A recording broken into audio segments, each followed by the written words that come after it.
Mateus 12. Jesus é Senhor do sábado.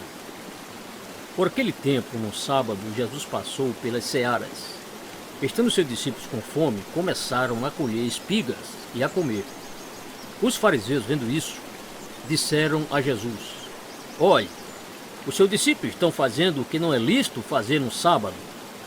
Mas Jesus lhe disse: Vocês não leram o que Davi fez quando ele e os seus companheiros tiveram fome? Como entrou na casa de Deus e comeram os pães da proposição, os quais não era lícito comer, nem a ele, nem aos que estavam com ele, mas exclusivamente aos sacerdotes? Ou vocês não leram na lei que, aos sábados, os sacerdotes no templo profanam o sábado e ficam sem culpa? Pois eu lhes digo que aqui está, que é maior do que o templo.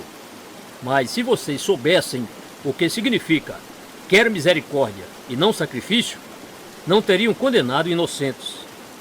Porque o Filho do Homem é Senhor do sábado. O homem da mão ressequida. Tendo Jesus saído dali, entrou na sinagoga deles. Achava-se ali um homem que tinha uma das mãos ressequida. Então, a fim de o acusar, perguntaram a Jesus: É lícito curar no sábado?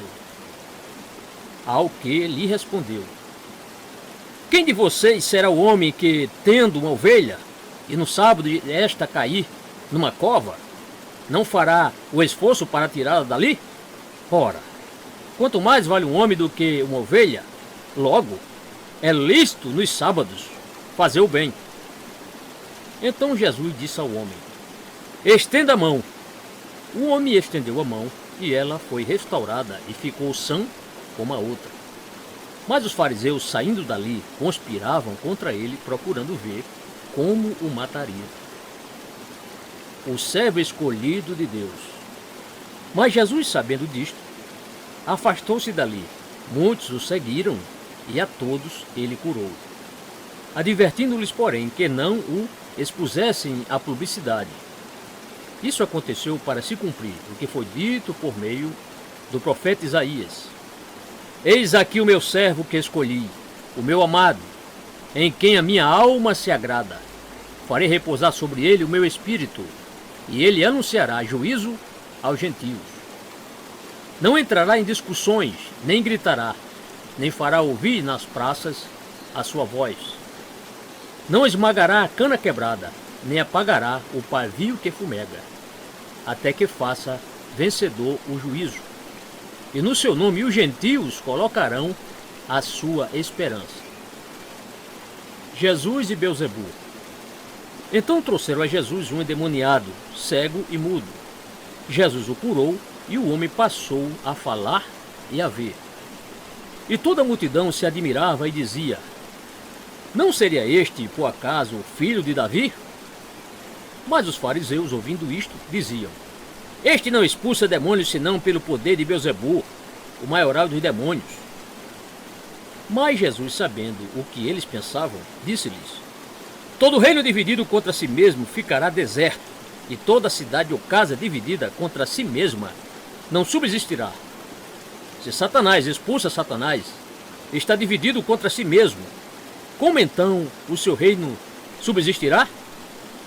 E se eu expulso os demônios por Beelzebul, por que os filhos de vocês os expulsam? Por isso, eles mesmos serão os juízes de vocês. Se, porém, eu expulso os demônios pelo Espírito de Deus, certamente é chegado o reino de Deus sobre vocês. Ou como pode alguém entrar na casa do valente e roubar-lhe os bens sem primeiro amarrá-lo? E só então saqueará a casa dele. Quem não é por mim, é contra mim. E quem comigo não ajunta, espalha. Por isso digo a vocês que todo pecado e blasfêmia serão perdoados aos homens, mas a blasfêmia contra o Espírito não será perdoada. Se alguém disser alguma palavra contra o Filho do Homem, isso lhe será perdoado. Mas se alguém falar contra o Espírito Santo, isso não lhe será perdoado, nem neste mundo, nem no porvir. As árvores e os seus frutos. Torne a árvore boa, e o seu fruto será bom, ou torne a árvore má, e o seu fruto será mau, porque pelo fruto se conhece a árvore. Raça de víboras, como vocês podem falar coisas boas sendo maus? Porque a boca fala do que está cheio o coração. A pessoa boa tira do tesouro bom coisas boas, mas a pessoa má do mau tesouro tira coisas más. Digo a vocês que no dia do juízo as pessoas darão conta de toda a palavra inútil que proferirem, porque pelas suas palavras vocês serão justificados e pelas suas palavras você será condenado. O sinal de Jonas. Então alguns escribas e fariseus disseram a Jesus: Mestre, queremos ver algum sinal feito pelo Senhor. Mas ele respondeu: Uma geração perversa e adúltera pede um sinal, mas nenhum sinal lhe será dado senão o do profeta Jonas.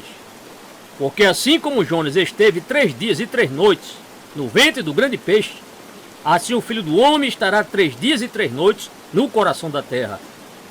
Ninivitas se levantarão no juízo contra esta geração e a condenarão, porque se arrependeram com a pregação de Jonas. E aqui está quem é maior do que Jonas. A rainha do sul se levantará no juízo com esta geração e a condenará, porque veio dos confins da terra para ouvir a sabedoria de Salomão. E aqui está quem é maior do que Salomão. A volta do espírito imundo. Quando o espírito imundo sai de uma pessoa, anda por lugares áridos procurando repouso, porém não encontra. Por isso diz: voltarei para minha casa de onde saí. E voltando ele a encontra vazia, varrida e arrumada. Então vai e leva consigo outros 7 espíritos piores do que ele, e entrando, habitam ali. E o último estado daquela pessoa se torna pior do que o primeiro. Assim também acontecerá a esta geração perversa. A mãe e os irmãos de Jesus. Enquanto Jesus ainda falava ao povo, eis que a mãe e os irmãos dele estavam do lado de fora, procurando falar com ele. E alguém lhe disse: A sua mãe e os seus irmãos estão lá fora e querem falar com o Senhor. Porém Jesus respondeu ao que lhe trouxe o aviso: Quem é a minha mãe e quem são os meus irmãos? E estendendo a mão para os discípulos disse: Eis minha mãe e meus irmãos. Portanto, aquele que fizer a vontade de meu Pai Celeste, esse é meu irmão, minha irmã e minha mãe.